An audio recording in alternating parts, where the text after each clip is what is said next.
Bueno, en esta segunda reunión vamos a analizar los fármacos antiarrítmicos del grupo 3, del grupo 4, y vamos a demistificar algunos puntos en particular respecto a algunas drogas antiarrítmicas míticas. Ahí está entrando más gente. Bien. Solo a manera de recordatorio, los fármacos pueden bloquear canales de sodio, tienen efecto simpático-lítico, prolongan el periodo refractario y básicamente pueden bloquear canales de calcio. Los fármacos antiarrítmicos, según la clasificación de Vaughan-Williams de clase 1, son los fármacos que estabilizan la membrana, básicamente bloqueando los canales de sodio. Los clase 2 son fármacos bloqueantes adrenérgicos. Los clase 3 son fármacos que prolongan la duración del potencial de acción, fundamentalmente interviniendo los canales de potasio. Y los fármacos clase 4 son los fármacos calcio antagonistas. ¿Qué drogas antiarrítmicas vamos nosotros a estudiar o repasar en esta reunión? Fundamentalmente los clase 3, bloqueantes de los canales de sodio.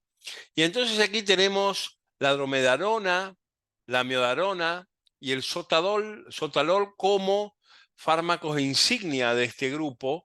Vamos a analizar los perfiles farmacéuticos de cada uno de ellos y vamos a buscar la evidencia bibliográfica que avala su utilización.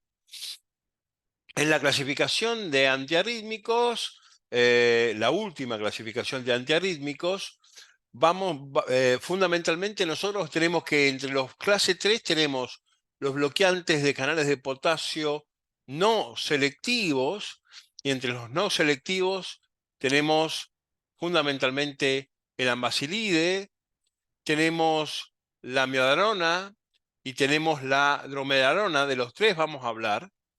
Y finalmente tenemos, dentro de los grupos 3, los bloqueantes de los canales de las corrientes rápidas de sodio, donde tenemos el ibutilide y el sotalol, de los cuales vamos a hablar hoy también. Simplemente recordar que la fase 4 del potencial de acción fundamentalmente no tiene prácticamente actividad eléctrica en la fibra miocárdica común. En cambio, en la fibra automática tiene el ingreso del sodio de manera lenta y progresiva a través de los canales IF bloqueados por la ivabradina, que es en la nueva clasificación un fármaco antiarrítmico del grupo 0. Luego tenemos canales de sodio que se activan en la fase 0 y canales de calcio y potasio que se activan en la fase 1, repolarizando parcialmente. Tenemos la meseta eléctrica en el potencial de acción, fundamentalmente generada por el ingreso de iones de calcio. Y finalmente, la repolarización ventricular, protagonizada fundamentalmente por la bomba de sodio y potasio, que mete sodio o saca sodio de la célula al extracelular y mete potasio al intracelular. Entonces, si nosotros hablamos de fármacos antiarrítmicos clase 3, es decir, bloqueantes de los canales de potasio, estamos hablando de aquellos fármacos que interfieren fundamentalmente la fase 1 y la fase 3.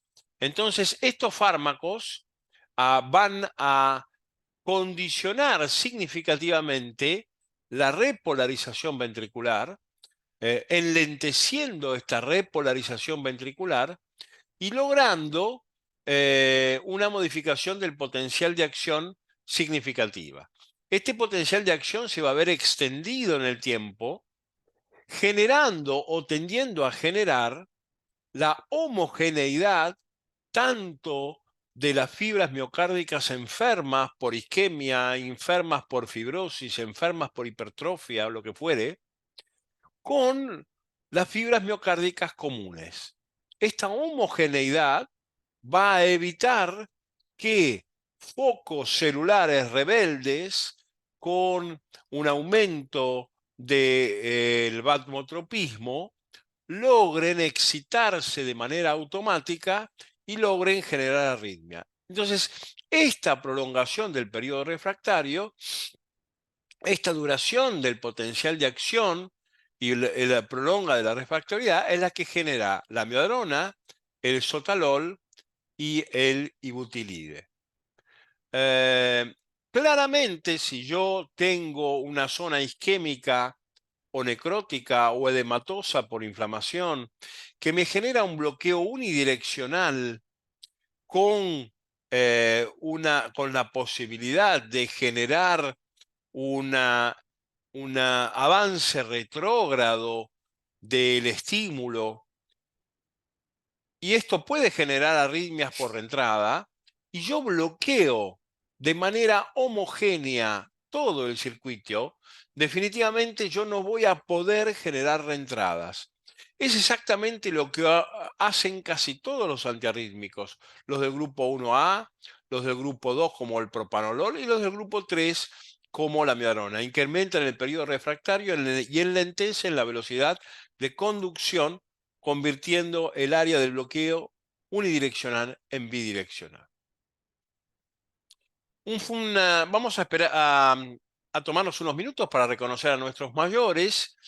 Y aquí entra en juego el doctor Mauricio Rosenbaum de la Escuela Argentina del Hospital Ramos Mejía, que describió, entre muchas cosas, el uso clínico en la década del 70 de la amiodarona, a partir del cual muchos médicos alrededor del mundo comenzaron el uso de este fármaco en la práctica clínica. Entre otras cosas, Rosenbaum también describió los semibloqueos y describió también para como para tranquilizar a los cardiólogos clínicos, aquellas antiarrítmicas aquellas extrasístoles ventriculares de las cuales no se muere nadie. Y estas extrasístoles ventriculares de las cuales no se muere nadie son fundamentalmente extrasístoles ventriculares benignas, y una de ellas es proveniente del músculo papilar anterior, del ventrículo derecho, que obviamente tiene un eje muy parecido a los latidos nativos, que presenta un bloqueo de rama izquierda, que presenta una ligadura fija con el QRS previo, que nunca tiene R sobre T, y que en el electrocardiograma de base el paciente tiene un corazón normal. Esto es una extrasístole básicamente benigna, de la cual nadie va a morir y que se basa en corazones normales. Esto fue descrito por Rosenbaum. También Rosenbaum describió otro tipo de extrasístoles que vienen de la base del ventrículo derecho, denominadas wolfianas. Y se denominan wolfianas porque tienen un empastamiento inicial del QRS, como ven aquí, como ven aquí, como ven aquí, ¿sí? Que son absolutamente normales. Estas, por venir de la base del ventrículo derecho, tienen una imagen de bloqueo de rama derecha, pero no son muy aberrantes, y tienen ligadura fija con el latido nativo, nunca hacen R sobre T, y el electrocardiograma basal es prácticamente normal. Entonces, aquí tenemos, por ejemplo, un paciente con extrasístoles que claramente son del músculo papilar anterior, provenientes del ventrículo derecho, con un electrocardiograma de base absolutamente normal, con un corazón semiológica y ecocardiográficamente prácticamente normal. Estas siempre son monomorfas. El eje copia al latido de base, tiene ligadura fija, sin formas repetitivas en el holter, sin R sobre T. Y estos son estas sístoles del músculo papilar anterior del ventrículo derecho que no deben ser tratadas, que no deben preocupar en absoluto al cardiólogo y al paciente. Entonces, en estos casos en particular, como decía el pibe, tranqui, no tratar, no es necesario intervenir, no pasa nada. Volvamos a nuestros antiarrítmicos y volvamos fundamentalmente a la amiodarona. La amiodarona se da por vía oral y por vía endovenosa. Su biodisponibilidad por vía oral es entre el 25 y el 65%, una biodisponibilidad baja, hecho que requiere una carga prolongada para lograr la saturación del tejido adiposo, pulmonar, miocárdico y esquelético. Se une muy bien a proteínas, un 99%, y tiene eliminación hepatobiliar, con lo cual, ojo con la amiodarona en pacientes con disfunción hepatobiliar. Su vida media es entre 28 y 110 días, posiblemente uno de los fármacos de más larga vida media de toda la farmacopea. Retrasa la despolarización, aumenta la duración del potencial de acción, inhibe de forma no competitiva los receptores alfa y beta y posee propiedades bloqueantes del calcio. Y esto es en cuanto a su acción directa sobre el miocardio. Fíjense en la secuencia electrocardiográfica lo que le pasa a un paciente que le hago carga aguda de amiodarona con el correr de los días. Y entonces en el electrocardiograma A tengo un ritmo de aproximadamente 90 por minuto con un QRS de 90 milisegundos e intervalo QT corregido de 415 milisegundos. Ya pasamos al electrocardiograma B 24 horas después de administrar la amiodarona. Fíjense que el ritmo bajó a 75 por minuto, que el QRS es de 146, que el QT corregido es de 7, fíjense, miren este QT corregido. El QT corregido es de 714 milisegundos, y este es el electrocardiograma que sigue 6 horas después con el paciente completamente bloqueado por amiodarona, un paciente cuyo ritmo depende de un marcapaso transitorio en este caso. Y finalmente, cuando suspendemos la amiodarona, la carga de amiodarona por vía endovenosa, ese paciente 4 días después, dado que no estaba cargado y simplemente tenía un efecto del fármaco biodisponible en plasma, recupera completamente el ritmo sinusal. ¿Preguntas hasta acá? ¿Me están escuchando bien? Sí, doc. Bárbaro, buenísimo. En cuanto a indicaciones, arritmias ventriculares refractarias hemodinámicamente comprometedoras que no hayan respondido a otros fármacos antiarrítmicos. Vamos a ver que esto es relativo. Bajas dosis para prevención de arritmias ventriculares posinfarto de miocardio. Vamos a hablar de la amiat y el camiat. Insuficiencia cardíaca en quienes es mucho mejor tolerada que otros fármacos. Fibrilación ventricular recurrente, de esto vamos a hablar. Y prevención de recurrencia de la fibrilación auricular a bajas dosis, aproximadamente 200 miligramos día. El problema con la amiodarona es que es un excelente antiarrítmico, pero genera en todos los casos depósitos corneales. A mí me toca cotidianamente preguntar a los pacientes si ven peor, si ven menos nítido desde que toman la amiodarona, y todos me dicen que sí. A todos los mando al oftalmólogo y todos tienen depósitos corneales. En algunos casos, cuando llegamos al punto en el cual esta situación entorpece la calidad de vida del paciente, me veo obligado a discontinuar la amiodarona, y en todos los casos los depósitos corneales desaparecen. Así como la fotosensibilidad cutánea, estos pacientes empiezan a tener manchas azules en los pómulos, en el mentón, en la nariz, típica. Esto se ve muy frecuentemente. La ataxia y los temblores se ven menos. Alteraciones hepáticas son raras. Disfunción tiroidea en el 20% de los casos. Y afortunadamente neumonitis intersticial por alteración de la amiodarona en el 10% de los casos.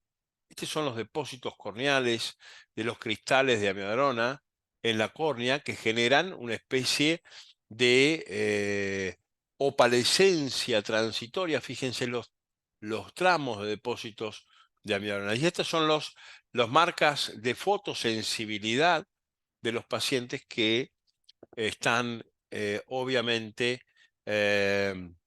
cargados con amiodarona. Desde el punto de vista renal, la amiodarona lo que hace es inhibir el pasaje de T4 a T3. Recordemos que el T4, la tetraiodotironina, es una forma de transporte de la hormona tiroidea, que esta hormona tiroidea se transforma en triiodotironina, tanto en los tejidos, en el hígado y en la tiroides y en la hipófisis para lograr sus efectos. La amiodarona bloquea la transformación de T4 en T3 y obviamente bloquea la acción finalmente de la T3. En cuanto a los efectos tiroideos, podemos tener tanto hipotiroidismo subclínico como clínico con elevación de la TSH, y en esos casos sí la amiodarona está indicada por por vías de una situación clínica de la cual depende la vida del paciente, definitivamente es probable que a estos pacientes no le podamos suspender la amiodarona y tengamos que suplementarlos con levotiroxina. Podemos también tener una caída de la TSH con un periodo, con un cuadro de hipertiroidismo. Y en el cuadro de hipertiroidismo esto sí ya es bastante más complejo porque el aumento de la hormona tiroidea al aumentar el metabolismo basal y a generar una upregulation de receptores beta-adrenérgicos cardíacos tiene efecto claramente proarrítmico, aumenta el consumo de oxígeno miocárdico y ahí vamos a tener que detener la amiodarona y eventualmente mucho más difícilmente pensar en tiroidectomías, etcétera, etcétera. Si el paciente está estable con la hormona tiroidea, se continúa monitoreando T3, T4 y 3H aproximadamente cada 3 meses. La toxicidad pulmonar por amiodarona es complicada. Yo he visto 3 o 4 casos de fibrosis pulmonar intersticial por amiodarona. Estos pacientes pasan a tener un funcional respiratorio claramente restrictivo, con una capacidad vital disminuida por debajo del 80% de lo predicho en una espirometría. Y tienen definitivamente dificultades respiratorias, pudiendo en algunos casos llegar a tener oxigenoterapia o ser dependientes de oxigenoterapia. En cuanto a otras de las dificultades para el uso de la amiodarona son las interacciones. Básicamente cualquier fármaco anti-K, y en este sentido hablamos de acenocumarol o de warfarina, incrementan su acción bajo el efecto de la amiodarona. Es decir, potenciamos la anticoagulación con el uso, el agregado de amiodarona en nuestros pacientes. Aumenta el nivel sanguíneo de digoxina también, quinidina, procainamida, diltiazem, flecainida y tiroxina. Es decir, la amiodarona inhibe la degradación de todos estos fármacos, tanto anticoagulantes como antiarrítmicos, potenciando su acción. No asociar con antihipertensivos, con antidepresivos tricíclicos, porque aumenta el intervalo QT, penotiacinas, tiacidas, terfenadina y ketoconazol. Así que hay que tener mucho cuidado con la interacción de la amiodarona y múltiples fármacos que podemos usar todos los días. No debemos darle amiodarona a un paciente que tiene hipersensibilidad a yodo porque fundamentalmente su vector es iódico y la interferencia en la transformación de T3, de T4 a T3 se da por un reemplazo, por una emulación del yodo de la dieta por parte de la propia amiodarona. Obviamente no se lo puede dar en el embarazo sin lactancias. Y un dato muy importante de la amiodarona cargada por vía endovenosa es que puede generar muy frecuentemente hipotensión arterial por efecto inotrópico negativo y por efecto vasodilatador. Esta hipotensión arterial puede chocar al paciente y esto está dado porque la amiodarona está cargada. La amiodarona endovenosa, la especie para uso endovenoso, está cargada con un vector que se llama Twin 80. Twin 80. Este Twin 80 es en realidad el que genera este tipo de shock hipodinámico con hipotensión, bradicardia, etcétera, etcétera. Con lo cual debemos tener mucho cuidado con las cargas de amiodarona, eventualmente darlas lentamente, eventualmente compensar con fluidos si esto es necesario. Amiodarona en el paro cardíaco. Básicamente la amiodarona está prevista por los protocolos de la American Heart Association de paro cardíaco, de tal forma que luego de una fibrilación ventricular o taquicardia ventricular sostenida, básicamente yo voy a dar amiodarona. ¿Cuándo? Cuando esta arritmia es persistente, después del tercer choque, voy a dar 300 miligramos en bolo de amiodarona. O si la amiodarona, si el paciente tiene una FB-TB recurrente, que no es lo mismo que resistente, que entra y sale refractaria a los choques, a ese paciente le voy a dar 150 miligramos de amiodarona seguido de infusión de 900 miligramos a pasar en 24 horas, que es la dosis de carga endovenosa en 24 horas, y lidocaína de 1 miligramo por kilogramo. Lógicamente, no interrumpir las RCP. Esto queda claro. La amiodarona, ¿preguntas hasta acá? ¿Dudas? ¿Cuestiones? No, doc. ¿Vamos No, bien? Sí, señor. Sí, sí. Bien. Avancemos entonces. Amiodarona en prevención de TB y FB. Entonces, ¿qué drogas impactan sobre la muerte de causa arrítmica?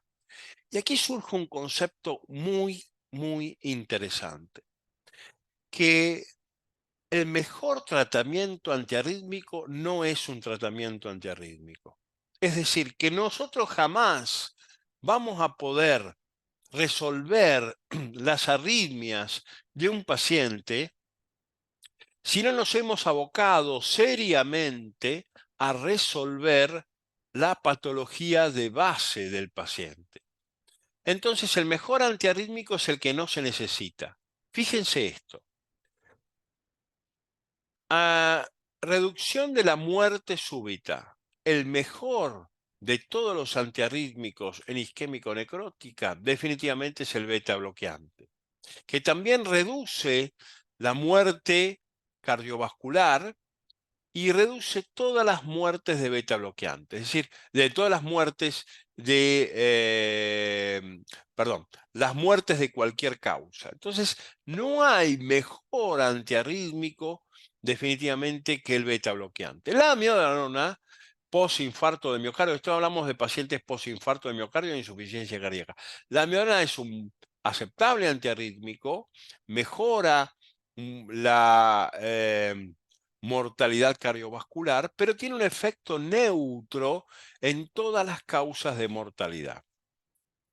Pero miren esto, bloqueantes de convertasa y bloqueantes ARA2.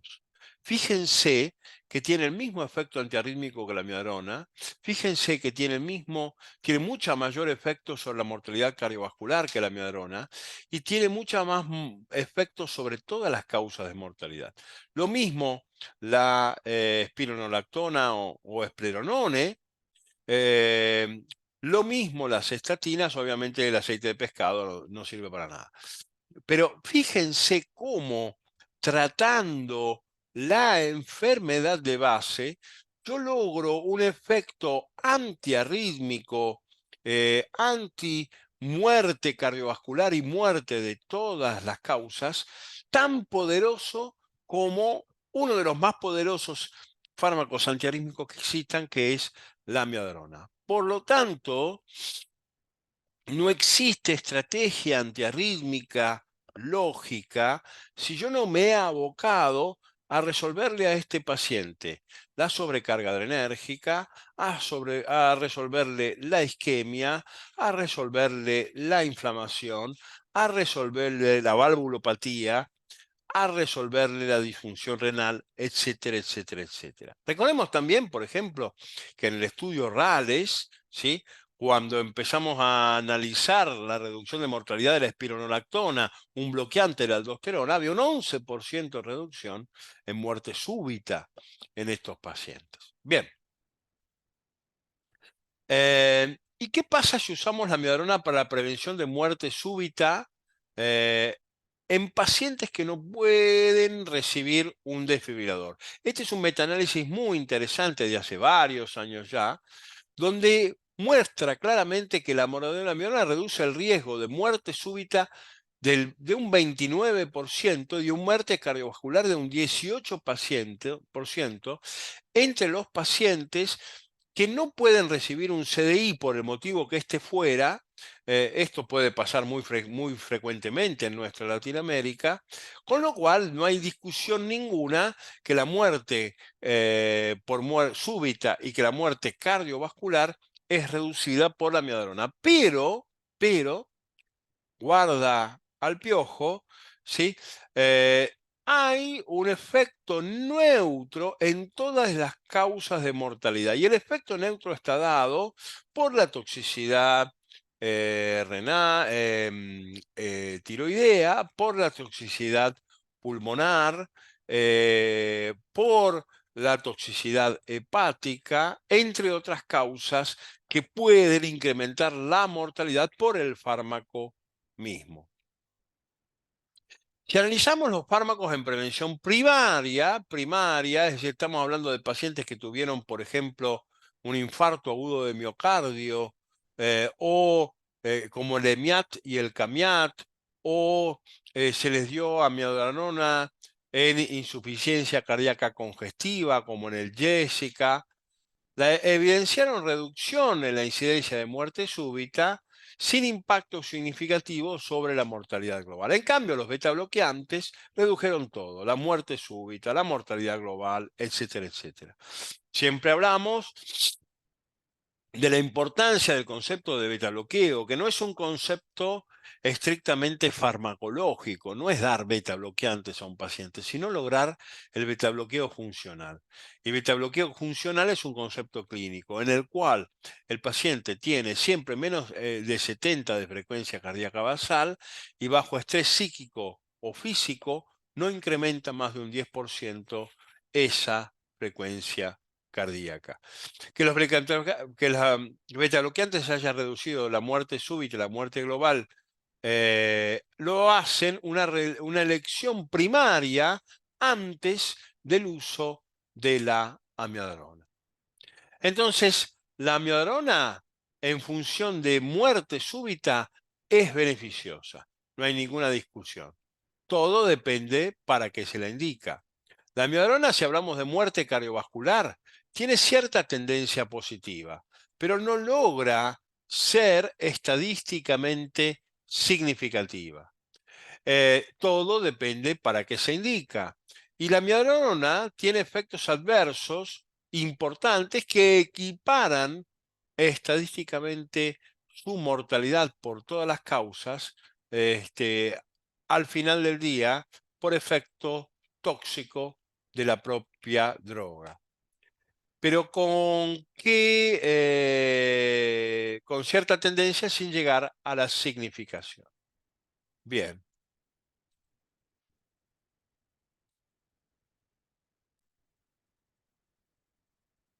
Eh, Dromedarona es un fármaco interesante, es un fármaco que está disponible en la Argentina, que es el Multac. La dromedarona respecto del paseo en la fibrilación auricular logra un efecto positivo en control de ritmo.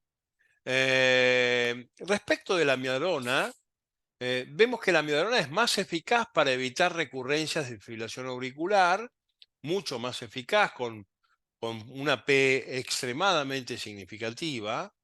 Vemos que también la amiodarona tiene mayor efecto incidencia de efectos adversos y una mayor mortalidad global.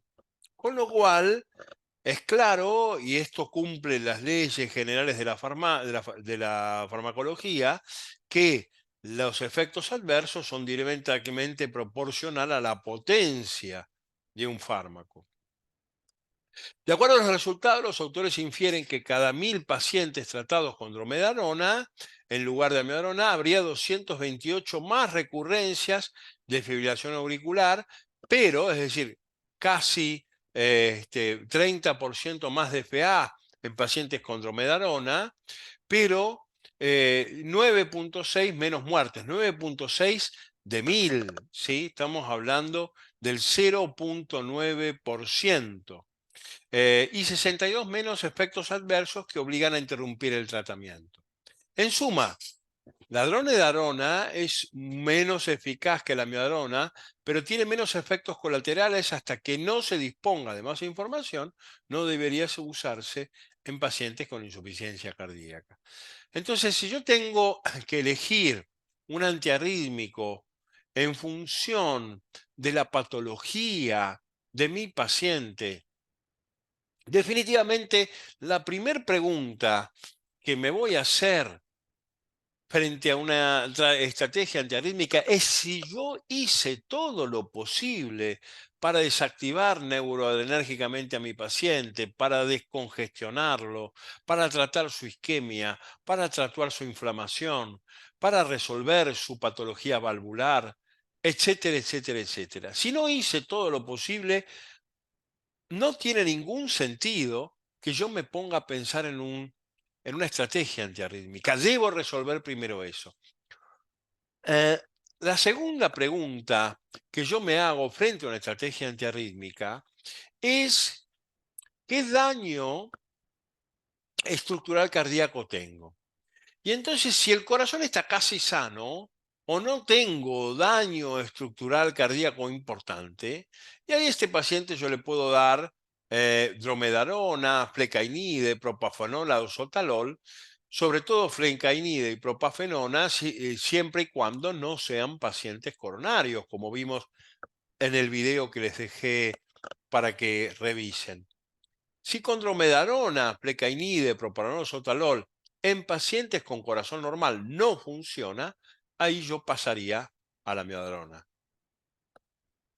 Si el paciente tiene cambios estructurales significativos, siempre primero voy a tratarlo con betabloqueantes, voy a tratarlos con inhibidores de la enzima convertidora, con bloqueantes de los receptores de la angiotensina 2, con estatinas, eventualmente con antagonistas de la aldosterona.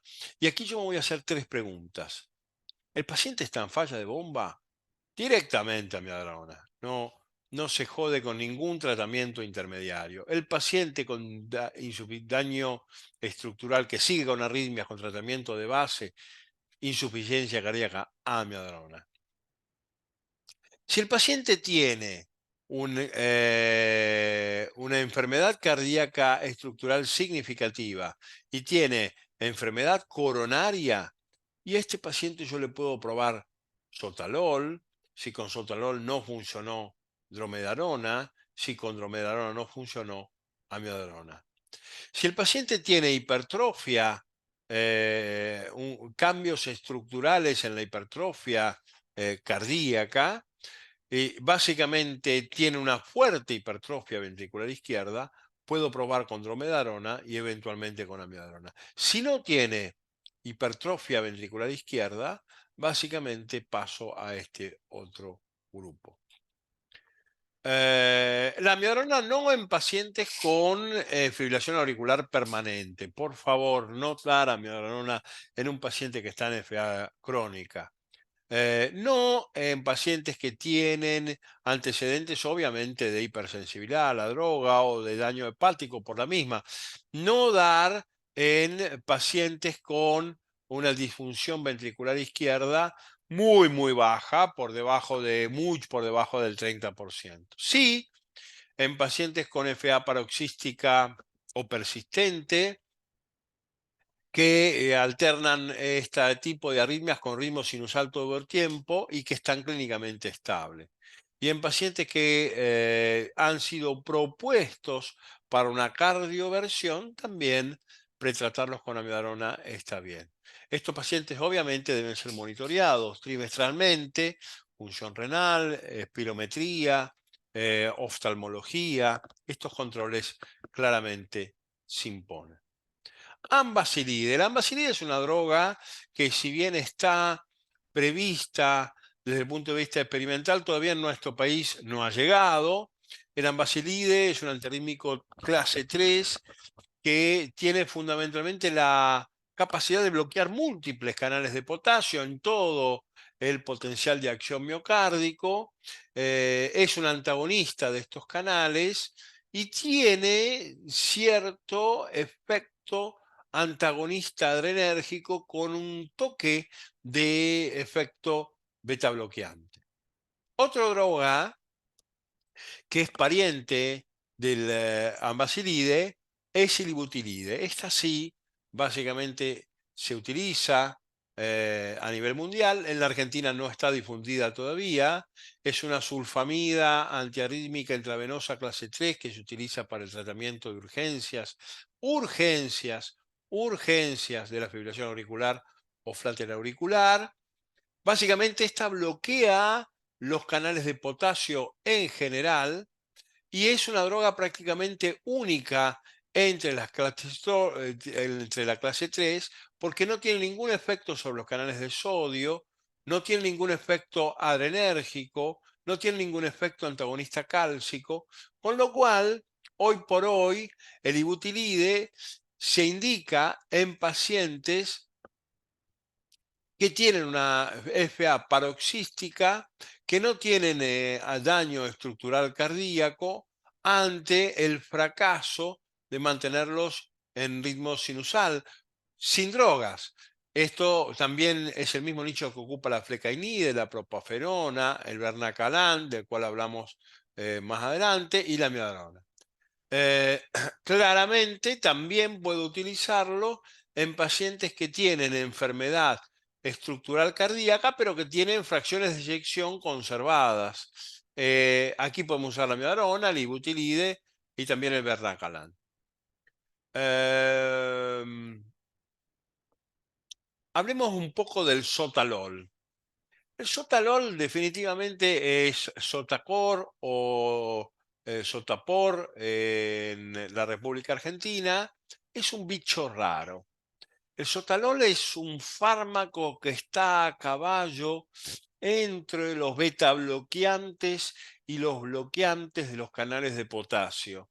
Es un híbrido, beta bloqueante no selectivo y bloqueante de los canales de potasio, pero es una excelente droga y en cuanto a su efecto antiarrítmico, tiene todos los bloqueantes, todas las ventajas de los bloqueos de canales de potasio y también tiene efectos antiadrenérgicos que reducen la conducción auriculoventricular, siendo o manteniendo un efecto cronotrópico, dromotrópico y batmotrópico negativo. Aquí están las dosis recomendadas para este fármaco y fundamentalmente si yo necesito mantener un paciente por mucho tiempo sin arritmia y necesito llevar adelante un control de ritmo, la ablación por catéter como primera línea, vamos a ver, está muy discutida. Pero si el paciente tiene insuficiencia cardíaca con fracción de eyección que es superior a 40, amiodarona y sotalol son drogas excelentes y si estas no funcionan, ablación por catéter. Si el paciente tiene una fracción de eyección de más del 40%, la amiodarona de menos del 40%, perdón, la amiodarona definitivamente es una posibilidad. Y si esto no funciona, ablacionarla está en segunda línea. Si quiero hacer control de ritmo en pacientes con enfermedad coronaria, la amiodarona, dromedarona o sotalol está bien. Si el paciente no tiene insuficiencia cardíaca y no tiene enfermedad coronaria y quiero hacer control de ritmo, ahí entran la dromedarona, la flecainide, la propafenona y el sotalol a tener cierto rol junto con la amiodarona, que como vieron es droga de primera elección en casi todos los casos. En función de las guías 2020 de medicación y manejo antiarrítmico, algunas con cuestiones conceptuales, después vamos a ver las guías más modernas, pero esto es interesante. Si yo tengo un paciente estable con taquicardia de complejo ancho, en este paciente yo puedo usar adenosina, amiodarona, procainamida o sotalol. En estos pacientes ya no vamos a usar verapamilo. Si yo tengo una taquicardia polimórfica con prolongación del QT, magnesio. Sin prolongación del QT, lidocaína. Si yo tengo una taquicardia con QRS angosto, eh, ahí lo que empleo son maniobras vagales, adenosina, diltiazeno, verapamilo y eventualmente betabloqueantes. Si yo tengo una alternancia entre fibrilación auricular y flutter ventricular con una rápida respuesta ventricular, betabloqueantes o diltiazem, verapamilo y amiodarona pueden servir. Obviamente que si tengo taquicardia, todo lo contrario, atropina, epinefrina y revertir las dosis a causas basales. ¿Preguntas hasta acá? No, Doc. No, Bien. doc.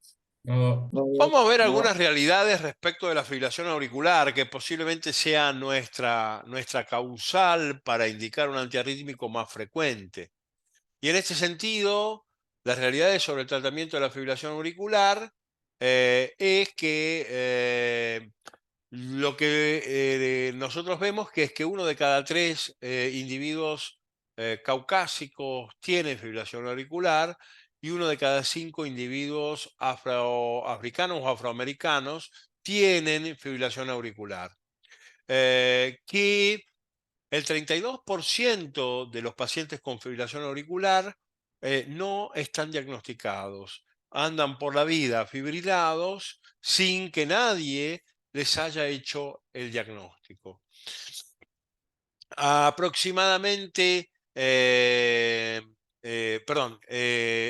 cifra que yo les dije recién es del 13% que permanece sin diagnóstico.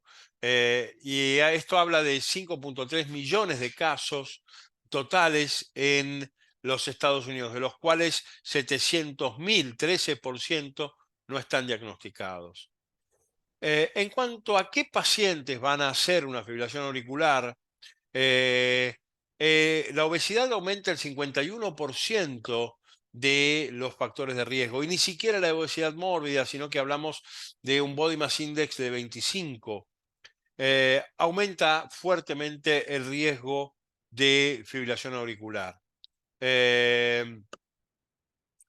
Definitivamente los pacientes que se complican con fibrilación auricular son aquellos pacientes que están lejos de los centros urbanos que los puedan monitorear. Con lo cual la evolución de los pacientes con fibrilación auricular en zonas urbanas es un 17% peor, con un 17% mayor de riesgo de muerte que aquellos que están en centros urbanos y cercanos al hospital. Entonces, hipertensión, body mass index de más de 25, tabaquismo, diabetes y otros tipos de enfermedades cardíacas son los elementos que confluyen al riesgo de que nuestro paciente sufra fibrilación auricular.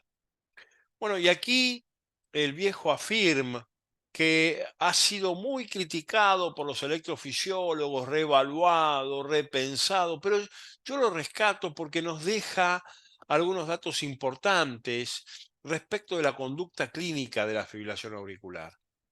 Y entonces aquí, como ustedes saben, compararon control de ritmo con control de frecuencia, con control de respuesta ventricular. Y no es mejor el control de ritmo que el control de frecuencia en un seguimiento a 5 años. No solo, sino que el control de frecuencia tiende, si bien sin diferencia significativa, tiende a tener discretamente menos mortalidad que el control del ritmo. Es decir, que perseverar en la idea obsesiva de que mi paciente ya no tenga fibrilación auricular. Pero sostener una estrategia de control de ritmo tiene un costo farmacológico y un costo biológico elevado. Fíjense que mayor eventos pulmonares en el control de ritmo, mayor eventos gastrointestinales en el control de ritmo, mayor bradicardia en el control de ritmo, mayor prolongación del QT en control de ritmo y muchos otros eventos adversos mucho más frecuentes en los pacientes con control de ritmo que en los pacientes con control de, eh, de frecuencia, sin el beneficio en mortalidad que nosotros vimos anteriormente. Entonces, el control de frecuencia en ventaja respecto del control del ritmo. ¿Qué pasa con la fibrilación luego de una cirugía cardíaca? Especialmente si al paciente lo tengo que anticoagular porque este paciente tiene una prótesis cardíaca valvular mitral o valvular aórtica mecánica y a este paciente lo tengo que anticoagular. ¿Cuánto pesa resolverle definitivamente la fibrilación auricular en este paciente? La FA se observó en el 33% de los pacientes en posoperatorio de cirugía cardíaca. No se observó ni cambios en el número de días de internación, no se observó ninguna comorbilidad asociada, ni se observó ningún aumento de mortalidad en los pacientes con fibrilación auricular posoperatoria. Claramente es menester tratar de revertirla, pero entender que si el paciente tiene destino de anticoagulación, la fibrilación auricular no le aporta mayores dificultades. No, No, Bien. Eh, ¿Qué hay de nuevo y qué hay de viejo en cuanto a antiarrítmicos y estrategias antiarrítmicas? Recordar siempre que la realidad es que lo que mata a un paciente con fibrilación auricular es la cardioembolia y que no se discute, ¿sí?, la anticoagulación en fibrilación auricular, así como no se discute la cardioversión inmediata en pacientes con descompensación hemodinámica. ¿Cuál es la conducta, nuestra conducta actual respecto de la ablación de la fibrilación auricular? Ablación por catéter para todo el mundo y fundamentalmente la única indicación tipo 1 para la ablación es que lo haga un centro que se considera experto para reducir el riesgo. Después miren ustedes, no existe ninguna indicación tipo 1 absoluta para la ablación. Queda claro que los pacientes los pacientes que sufren fibrilación auricular recurrente y que, por ejemplo, tienen una fracción de eyección de menos del 35% o presentan una miocardiopatía hipertrófica y entonces ingresan en bajo gasto por caída del volumen sistólico cuando se fibrilan, porque el aporte auricular en ellos es más importante, o que tienen un paciente, o que tienen un Wolff Parkinson White, tienen una preexcitación. En estos casos la ablación es mandatoria. Pero la pregunta que nos hicimos es si era para todo el mundo. Y aparentemente para todo el mundo, como primera línea terapéutica, no hay ninguna indicación tipo 1A. Definitivamente que la prevención de la cardioembolia está recomendada con los nuevos anticoagulantes orales, siempre y cuando la fibrilación auricular no tenga o no curse con enfermedad reumática, y entre las enfermedades reumáticas, cualquiera de ellas, pero entre las enfermedades reumáticas que no deben recibir NOAC, fundamentalmente tenemos la estenosis mitral, se han hecho varios intentos en la bibliografía para dar los NOAC en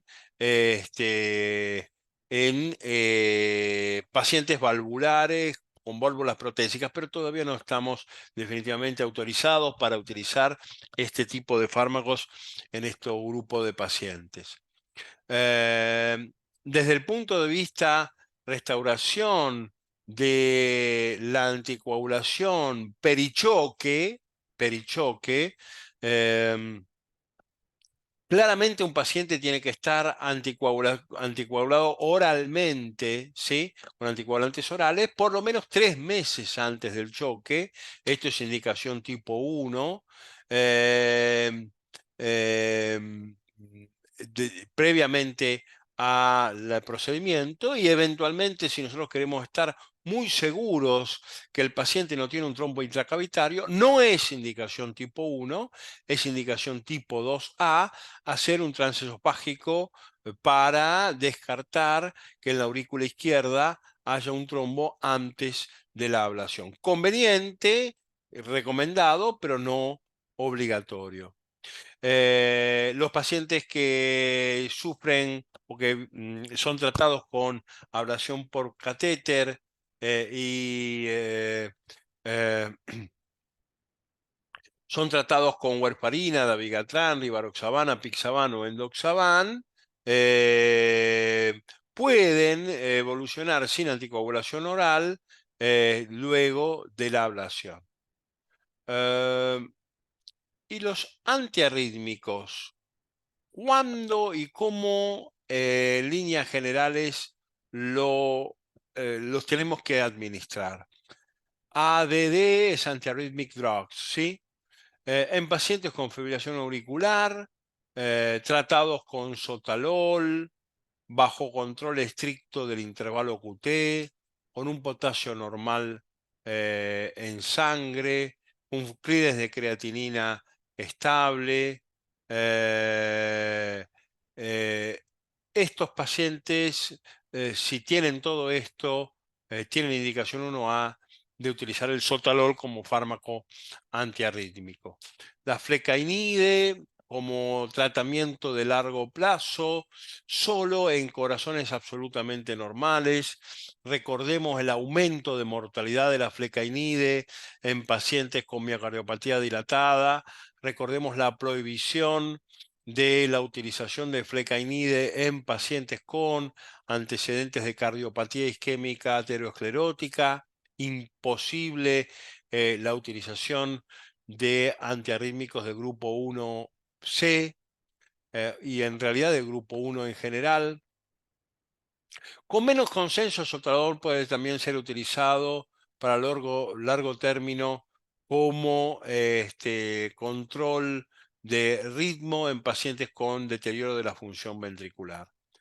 Obviamente que se recomienda en todos estos pacientes mejorar su estilo de vida, hacer gimnasia, no fumar, no comer, llevar una vida de mierda sin chocolate ni nada que lo satisfaga. Es esencial para mantenerse fuera de la fibrilación auricular. Bien, FA y enfermedad coronaria. ¿Cómo me muevo con la aspirina, con la doble antiagregación plaquetaria y con la anticoagulación en estos pacientes? Y acá separamos dos grupos claros. Si un paciente tiene FA y enfermedad coronaria, básicamente, y el tipo ingresa al hospital por un síndrome coronario agudo, angina inestable, infarto infra, infarto supra, con un síndrome coronario agudo y tiene una FA, a ese paciente le voy a hacer una semana de triple esquema, una semana de aspirina posangioplastia, por ejemplo, ¿sí? Luego de la angioplastia, una semana de aspirina, un anti-ADP, que puede ser prasugrel, clopidogrel o el que quiera, o ticagrelol, y anticoagulación. Luego de esto, el paciente, luego de esta primera semana, empiezo con anticoagulación vía oral, suspendo la aspirina, ¿sí? Y lo sigo así durante aproximadamente 12 meses, con un anti-ADP y con la aspirina. Por supuesto, siempre siguiendo el riesgo de hemorragia que este paciente pueda tener. Si en Con la cambio, anticoagulación. ¿hola? ¿Cómo? O sea, después de la intervención percutánea, una semana con la aspirina, clopidogrel y la anticoagulación, Con pero después todo, de esa semana se necesita exactamente. la Y aspirina. luego, exacto, continuar con doble terapia, que esa doble terapia es un anti-ADP y la anticoagulación oral, pero suspendiste la aspirina, inhibiste la inhibidora de la ciclooxigenasa. ¿De acuerdo? Sí, Bien. Pero si en cambio este paciente ingresó a una cirugía, perdón, a una angioplastia programada, todo es exactamente igual, pero a los 6 meses yo puedo suspender la doble antiagregación plaquetaria y a los 6 meses a ese paciente le quito el anti-ADP y lo sigo con aspirina y anticoagulación. A los 6 meses. En cambio, si el síndrome fue un síndrome coronario agudo, la indicación es de 12 meses. ¿Esto quedó claro? Sí, doc. Sigo. Bien. Ok. ¿Qué pasa en el embarazo? Todos entramos en pánico cuando nos ingresa una paciente embarazada a la unidad de cuidados críticos. La verdad que yo preferiría no estar, me desmayo si yo tengo que tratar a una embarazada, esta es la realidad. No hay ninguna indicación 1A para el manejo de la fibrilación auricular durante la embarazada, pero sí puede ocurrir que sea una miocardiopatía hipertrófica, con lo cual en pacientes embarazadas con cardiopatía hipertrófica la cardioversión debe ser considerada con indicación 2A, cardioversión eléctrica, cardiovertir a mamá no le hace daño ni a la mamá ni al bebé.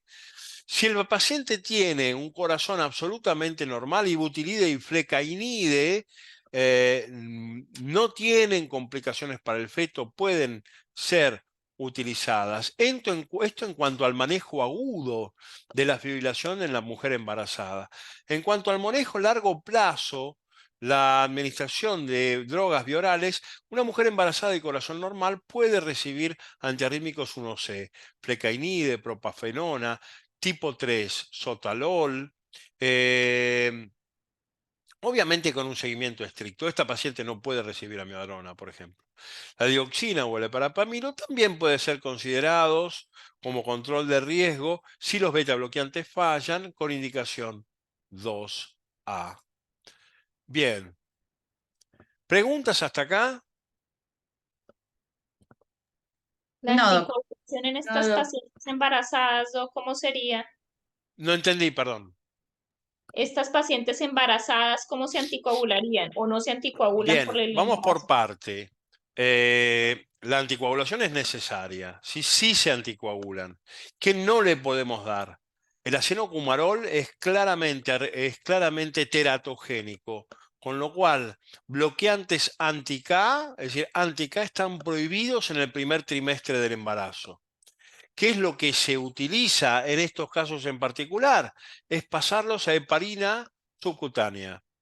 La paciente podría seguir con anti-K entre el mes 3 y el mes 6 de embarazo, pero del mes 6 en adelante, dada la inminencia del parto y las potenciales hemorragias intraparto, esa paciente debe discontinuar los anti-K y eventualmente volver a la heparina subcutánea, que tiene como ventajas no solo no ser teratogénica, problema del primer trimestre, sino que al ser rápidamente suspendida, yo puedo llevar a la paciente a una cesárea, puedo llevar a la paciente a un parto con un efecto anticoagulante prácticamente mínimo.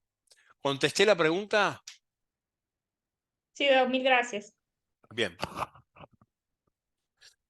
¿Qué verdades hay sobre la fibrilación auricular? La verdad es que nadie muere por fibrilación auricular si está anticoagulado.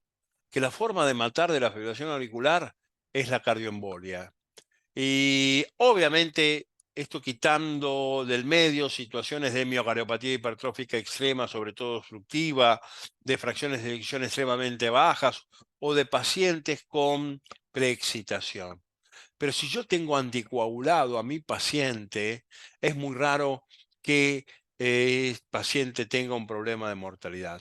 La segunda verdad de la farmacoterapia en la fibrilación auricular es que la eficacia de los fármacos antiarrítmicos para mantener el ritmo sinusal es mala, es moderada, 50-60%, pero ningún antiarrítmico realmente me va a mantener 100% al paciente sin fibrilación auricular. Otro tema es que un tratamiento es eficaz si reduce el número de recidivas. Es difícil esperar una desaparición de la fibrilación auricular solo con antiarrítmicos. Esto no ocurre. Definitivamente esto no ocurre. Los efectos proarritmogénicos o efectos adversos extracardíacos no son infrecuentes en los antiarrítmicos. Los remito a la grabación que les mandé de la clase previa, ¿sí?, que no pudimos tener, pero básicamente los efectos proarrítmicos de los antiarrítmicos y cardiotóxicos de los antiarrítmicos no son menores. Por todo ello, la seguridad, más que la eficacia, ha de ser el motivo fundamental para tratar la fibrilación auricular. Es decir, seguridad para el paciente. Y si seguridad del paciente se trata, es que el paciente no tenga una cardioembolia. Porque en corazones relativamente sanos, el aporte de la patada auricular es de menos del 12% y no va a generar reducción del volumen sistólico por no contar con ella. Bien, ¿preguntas hasta acá? No, doctor. No, Avancemos con los bloqueantes cálcicos. No, disculpe, sí, vamos a Sí, estar con otro que no sea la escucho, miograna. Oriana. Sí, ¿Cómo hacemos en un paciente que de pronto nos llega a consultorio que tiene un antecedente de FA, sí, pero no llega con un electrocardiograma que es sinusal? Ahí, sí, ¿cómo sabemos si de pronto sigue con la amiodarona, ya tiene beta bloqueantes y cuándo suspenderle la amiodarona o bien. tiene los 200 miligramos día, no se le suspende o qué? Acá hay varias preguntas para contestar. Primero, ¿qué hacer con la anticoagulación? Y ahí el CHAS-VASc, vos sabés, tenés que hacer el score, aún teniéndolo en el ritmo sinusal en el consultorio, vos lo vas a anticoagular en función del CHAS-VASc y obviamente del Hasblit, del riesgo de sangrado. Este es un punto en particular. El otro punto en particular es que si el paciente está en ritmo sinusal bajo beta bloqueantes, aleluya, es lo mejor que al paciente le puede pasar. Y entonces a ese paciente por ahí le pido un Holter, y si el paciente me muestra que está sinusal en un Holter de 24 o 48 horas, lo dejo con los beta bloqueantes, lo mejor que le puede pasar. El tercer punto que tenés que tener en cuenta en este caso es si la cardiopatía de base que generó la FA está resuelta, si resolviste la isquemia, si resolviste la activación neuroenérgica de una ventral fibrilación auricular, si el paciente no es un consumidor de tóxicos, alcohol, cocaína, lavandina, plastilina o la que quieras, y si el paciente tiene un corazón sano o no. Entonces, estas tres condiciones son las que tenés que evaluar en un consultorio frente a un paciente con FA. ¿Contesté tu Ok, pregunta? sí, y en ese caso, ritmo sinusal, si se mejoró, pues la parte, bueno, no la comorbilidad, pero sí de pronto esto que me dijo. Ahí le puedo ya suspender la amiodarona. Sí, sí, Ok, sí. bien, Pero, listo. pero, pero estate segura. ¿Sabes por qué sí?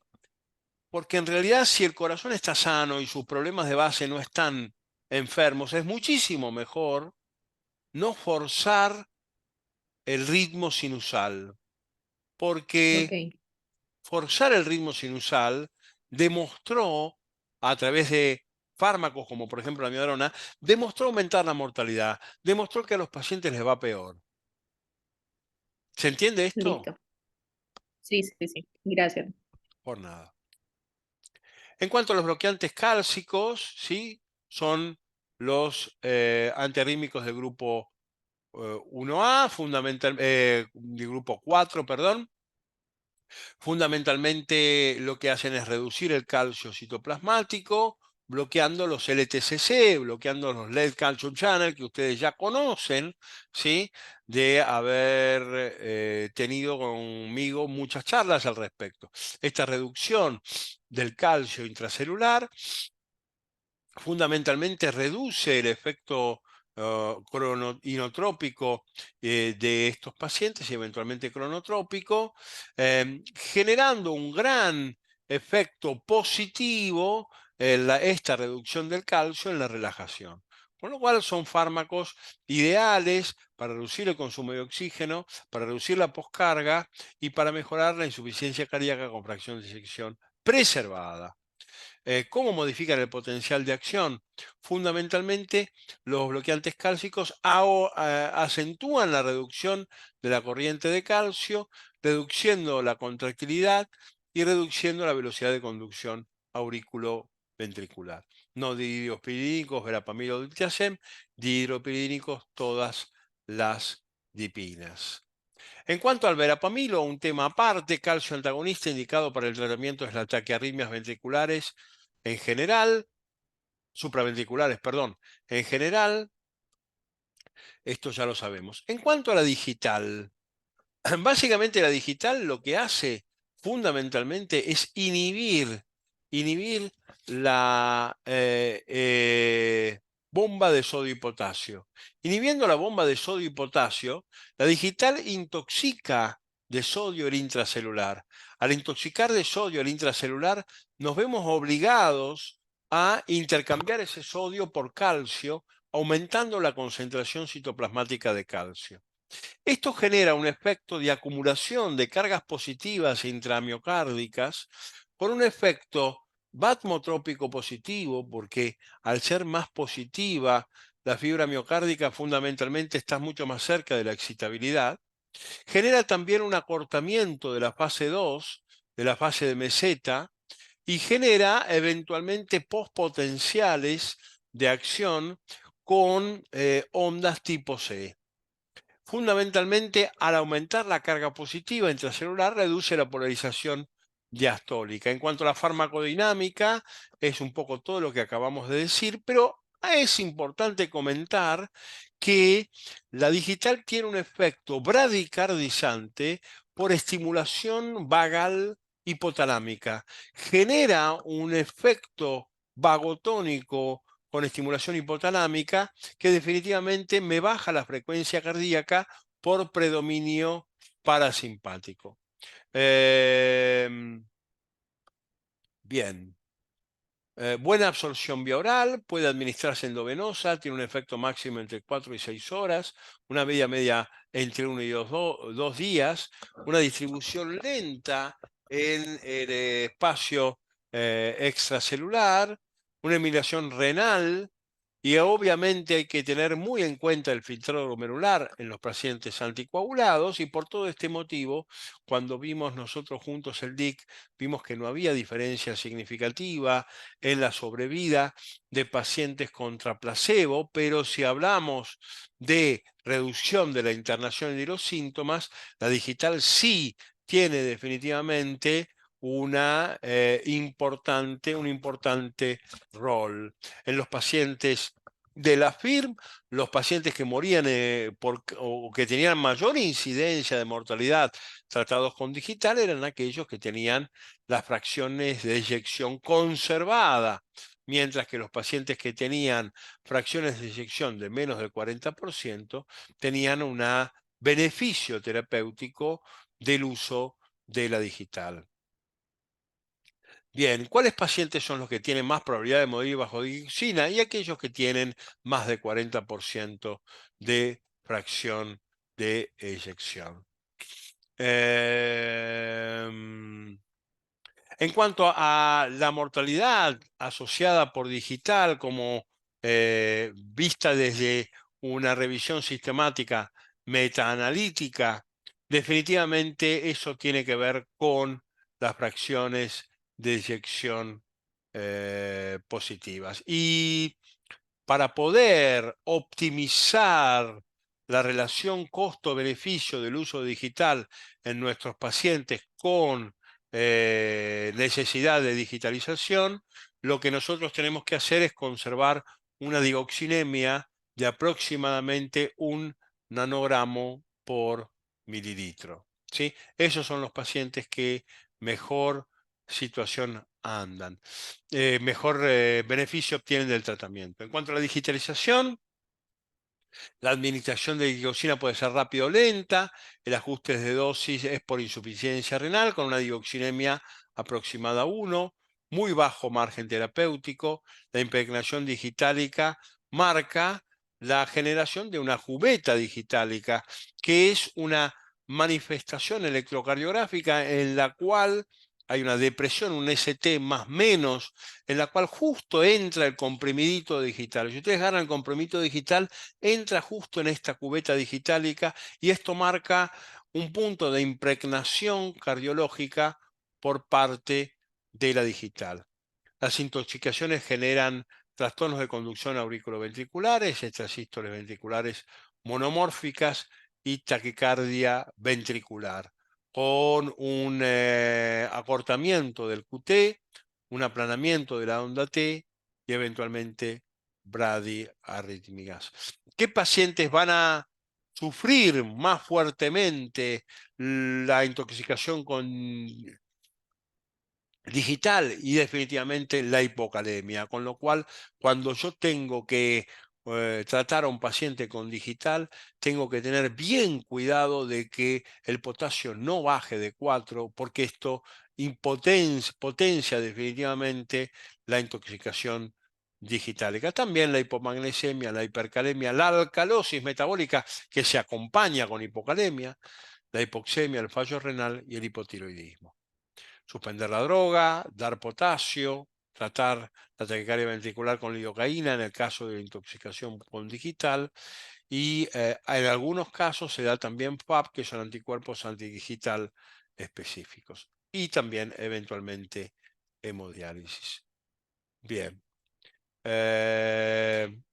hasta aquí